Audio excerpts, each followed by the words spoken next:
2 Tawarik 20.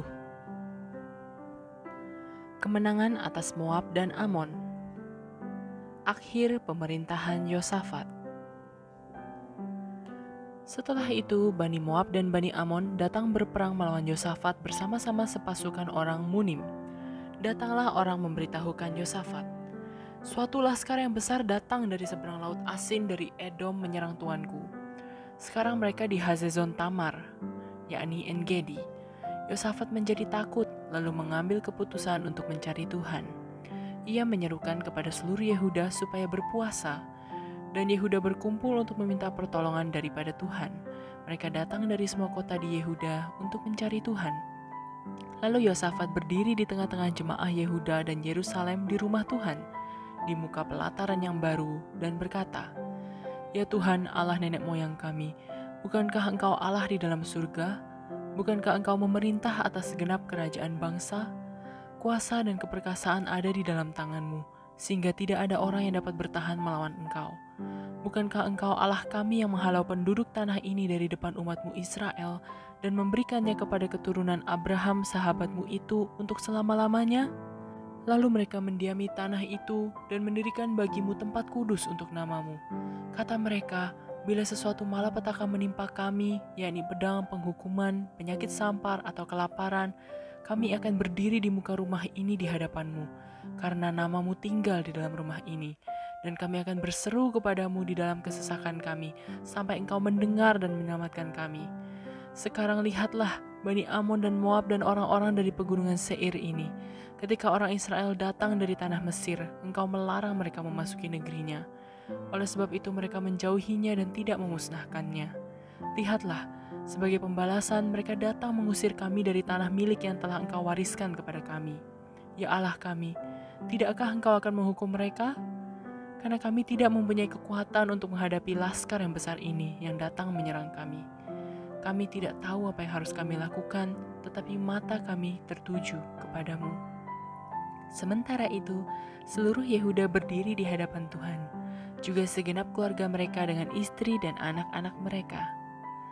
Lalu Yahaziel bin Zakaria bin Benaya bin Matanya, seorang Lewi dari Bani Asaf, dihinggapi roh Tuhan di tengah-tengah jemaah dan berseru, "Camkanlah, hai seluruh Yehuda dan penduduk Yerusalem dan tuanku Raja Yosafat. Beginilah firman Tuhan kepadamu. Janganlah kamu takut dan terkejut karena laskar yang besar ini, sebab bukan kamu yang akan berperang, melainkan Allah. Besok haruslah kamu turun menyerang mereka. Mereka akan mendaki pendakian Ziz, dan kamu akan mendapati mereka di ujung lembah di muka padang gurun Yeruel. Dalam peperangan ini tidak usah kamu bertempur. Hai Yehuda dan Yerusalem, tinggallah berdiri di tempatmu, dan lihatlah bagaimana Tuhan memberikan kemenangan kepadamu. Janganlah kamu takut dan terkejut, majulah besok menghadapi mereka. Tuhan akan menyertai kamu." Lalu berlututlah Yosafat dengan mukanya ke tanah. Seluruh Yehuda dan penduduk Yerusalem pun sujud di hadapan Tuhan dan menyembah kepadanya. Kemudian orang Lewi dari Bani Kehat dan Bani Korah bangkit berdiri untuk menyanyikan puji-pujian bagi Tuhan Allah Israel dengan suara yang sangat nyaring. Keesokan harinya pagi-pagi, mereka maju menuju padang gurun Tekoa. Ketika mereka hendak berangkat, berdirilah Yosafat dan berkata, "Dengar, hai Yehuda dan penduduk Yerusalem, percayalah kepada Tuhan Allahmu, dan kamu akan tetap teguh. Percayalah kepada nabi-nabinya, dan kamu akan berhasil." Setelah ia berunding dengan rakyat, ia mengangkat orang-orang yang akan menyanyi nyanyian untuk Tuhan dan memuji Tuhan dalam pakaian kudus yang semarak pada waktu mereka keluar di muka orang-orang bersenjata sambil berkata, "Nyanyikanlah nyanyian syukur bagi Tuhan, bahwasanya untuk selama-lamanya kasih setianya."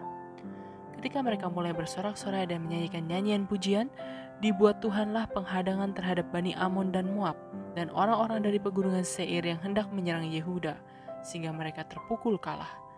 Lalu Bani Amon dan Moab berdiri menentang penduduk pegunungan Seir, hendak menumpas dan memunahkan mereka. Segera sesudah mereka membinasakan penduduk Seir, mereka saling bunuh-membunuh. Ketika orang Yehuda tiba di tempat peninjauan di padang gurun, mereka menengok ke tempat laskar itu. Tampaklah semua telah menjadi bangkai berhantaran di tanah, tidak ada yang terluput. Lalu Yosafat dan orang-orangnya turun untuk menjarah barang-barang mereka. Mereka menemukan banyak ternak, harta milik, pakaian, dan barang-barang berharga yang mereka rampas itu lebih banyak daripada yang dapat dibawa. 3 hari lamanya mereka menjarah barang-barang itu, karena begitu banyaknya. Pada hari keempat mereka berkumpul di lembah pujian. Di sanalah mereka memuji Tuhan, dan itulah sebabnya orang menamakan tempat itu lembah pujian hingga sekarang. Lalu pulanglah sekalian orang Yehuda dan Yerusalem dengan Yosafat di depan. Mereka kembali ke Yerusalem dengan sukacita, karena Tuhan telah membuat mereka bersukacita karena kekalahan musuh mereka. Mereka masuk ke Yerusalem dengan gambus dan kecapi dan nafiri, lalu menuju rumah Tuhan. Ketakutan yang dari Allah menghinggapi semua kerajaan negeri-negeri lain ketika mereka mendengar bahwa Tuhan yang berperang melawan musuh-musuh Israel.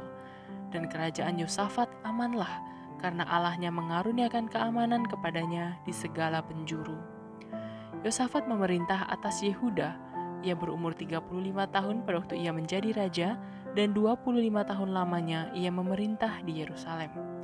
Nama ibunya ialah Azuba anak Silhi. Ia hidup mengikuti jejak Asa ayahnya. Ia tidak menyimpang daripadanya dan melakukan apa yang benar di mata Tuhan. Hanya bukit-bukit pengorbanan tidak dijauhkan. Bangsa itu belum mengarahkan hatinya kepada Allah nenek moyang mereka.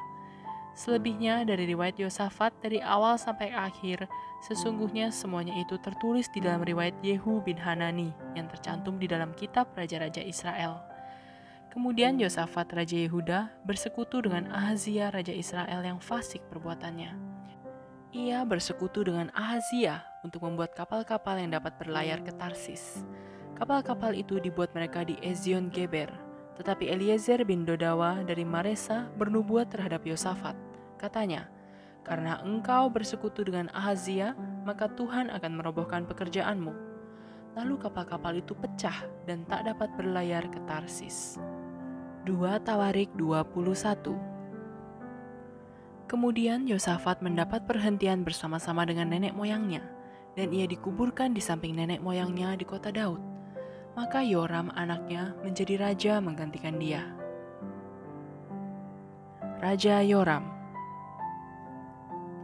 Saudara-saudaranya, anak-anak Yosafat ialah Azaria, Yehiel, Zakaria, Azariahu, Mikael, dan Sefaka. Mereka semua anak-anak Yosafat Raja Israel. Ayahnya memberikan kepada mereka banyak pemberian berupa emas dan perak dan barang-barang berharga, juga kota-kota berkubu di Yehuda. Tetapi kedudukan raja diberikannya kepada Yoram karena dialah anak sulungnya. Sesudah Yoram memegang pemerintahan atas kerajaan ayahnya dan merasa dirinya kuat, ia membunuh dengan pedang semua saudaranya dan juga beberapa pembesar Israel. Yoram berumur 32 tahun pada waktu ia menjadi raja, dan 8 tahun lamanya ia memerintah di Yerusalem. Ia hidup menurut kelakuan raja-raja Israel seperti yang dilakukan keluarga Ahab, sebab yang menjadi istrinya adalah anak Ahab. Ia melakukan apa yang jahat di mata Tuhan. Namun demikian Tuhan tidak mau memusnahkan keluarga Daud oleh karena perjanjian yang diikatnya dengan Daud, sesuai dengan yang dijanjikannya bahwa ia hendak memberikan keturunan kepadanya dan kepada anak-anaknya untuk selama-lamanya. Pada zamannya, memberontaklah Edom terhadap kekuasaan Yehuda, dan mereka mengangkat seorang raja atas mereka sendiri. Maka majulah Yoram dengan panglima-panglimanya serta seluruh keretanya. Pada waktu malam bangunlah ia, lalu bersama-sama dengan para panglima pasukan kereta, ia menerobos barisan orang Edom yang mengepung dia. Demikianlah Edom memberontak kekuasaan Yehuda dan terlepas sampai sekarang ini. Lalu Libna pun memberontak terhadap kekuasaannya pada masa itu juga. Itu disebabkan karena ia telah meninggalkan Tuhan Allah nenek moyangnya. Lagi pula ia membuat bukit-bukit pengorbanan di gunung-gunung Yehuda. Ia membujuk penduduk Yerusalem untuk berzinah dan ia menyesatkan Yehuda. Lalu sampailah kepadanya sebuah surat dari Nabi Elia yang bunyinya, "Beginilah firman Tuhan Allah Daud bapa leluhurmu. Karena engkau tidak hidup mengikuti jejak Yosafat ayahmu dan Asa Raja Yehuda, melainkan hidup menurut kelakuan raja-raja Israel dan membujuk Yehuda dan penduduk-penduduk Yerusalem untuk berzinah, sama seperti yang dilakukan keluarga Ahab, dan juga karena engkau telah membunuh saudara-saudaramu, seluruh keluarga ayahmu yang lebih baik daripadamu, maka Tuhan akan mendatangkan tulah besar atas rakyatmu, anak-anakmu, istri-istrimu, dan atas semua harta milikmu. dan engkau sendiri akan menderita penyakit yang dahsyat, suatu penyakit usus, hingga selang beberapa waktu ususmu keluar oleh karena penyakit itu." Lalu Tuhan menggerakkan hati orang Filistin dan orang Arab yang tinggal berdekatan dengan orang Ethiopia untuk melawan Yoram. Maka mereka maju melawan Yehuda, memasukinya dan mengangkut segala harta milik yang terdapat di dalam istana raja sebagai jarahan, juga anak-anak dan istri-istrinya, sehingga tidak ada seorang anak yang tinggal padanya kecuali Yoahas, anaknya yang bungsu. Sesudah semuanya ini, Tuhan menulahinya dengan penyakit usus yang tidak dapat sembuh. Beberapa waktu berselang, kira-kira sesudah lewat 2 tahun, keluarlah ususnya karena penyakitnya itu. Lalu ia mati dengan penderitaan yang hebat. Rakyatnya tidak menyalakan api baginya seperti yang diperbuat mereka bagi nenek moyangnya. Ia berumur 32 tahun pada waktu ia menjadi raja, dan 8 tahun lamanya ia memerintah di Yerusalem. Ia meninggal dengan tidak dicintai orang. Ia dikuburkan di kota Daud, tetapi tidak di dalam pekuburan raja-raja. 2 Tawarik 22. Raja Ahazia. Lalu penduduk Yerusalem mengangkat Ahazia anaknya yang bungsu menjadi raja menggantikan dia, karena semua anaknya yang lebih tua umurnya telah dibunuh oleh gerombolan yang datang ke tempat perkemahan bersama-sama orang-orang Arab. Dengan demikian, Ahazia anak Yoram raja Yehuda menjadi raja. Ahazia berumur 42 tahun pada waktu ia menjadi raja, dan setahun lamanya ia memerintah di Yerusalem. Nama ibunya ialah Atalia, cucu Omri. Ia pun hidup menurut kelakuan keluarga Ahab, karena ibunya menasihatinya untuk melakukan yang jahat. Ia melakukan apa yang jahat di mata Tuhan, sama seperti keluarga Ahab. Sebab sesudah ayahnya mati, mereka menjadi penasihat-penasihatnya yang mencelakakannya. Atas nasihat mereka pula, ia pergi bersama-sama Yoram bin Ahab, raja Israel, untuk berperang melawan Hazael, raja Aram di Ramot Gilead. Tetapi orang-orang Aram melukai Yoram. Kemudian pulanglah ia ke Yizril untuk diobati oleh karena luka-luka yang didapatnya di Rama pada waktu ia berperang melawan Hazael, raja Aram. Dan Ahazia anak Yoram raja Yehuda pergi menjenguk Yoram bin Ahab di Yizril karena dia sakit. Ahazia dibunuh Yehu. Telah ditentukan Allah bahwa Ahazia akan menemui ajalnya pada waktu ia mengunjungi Yoram. Maka ketika Ahazia datang, pergilah ia bersama-sama Yoram mendapatkan Yehu, cucu Nimsi yang telah diurapi Tuhan, supaya dialah yang melenyapkan keluarga Ahab. Sementara Yehu melakukan penghukuman atas keluarga Ahab, ia menjumpai pembesar-pembesar Yehuda dan anak-anak saudara-saudara Ahazia yang melayani Ahazia. Juga mereka dibunuhnya. Lalu ia mencari Ahazia. Ahazia tertangkap ketika ia bersembunyi di Samaria. Ia dibawa kepada Yehu, lalu dibunuh, tetapi dikuburkan juga, karena kata orang, dia ini cucu Yosafat yang mencari Tuhan dengan segenap hatinya. Dari keluarga Ahazia tidak ada lagi yang sanggup memerintah. Atalia dibunuh dan Yoas menjadi raja. Ketika Atalia ibu Ahazia melihat bahwa anaknya sudah mati, maka bangkitlah ia membinasakan semua keturunan raja dari kaum Yehuda. Tetapi Yosabat anak perempuan raja mengambil Yoas bin Ahazia, menculik dia dari tengah-tengah anak-anak raja yang hendak dibunuh itu, memasukkan dia dengan inang penyusunya ke dalam gudang tempat tidur. Demikianlah Yosabat anak perempuan raja Yoram istri Imam Yoyada, ia adalah saudara perempuan Ahazia, menyembunyikan dia terhadap Atalia, sehingga ia tidak dibunuh Atalia.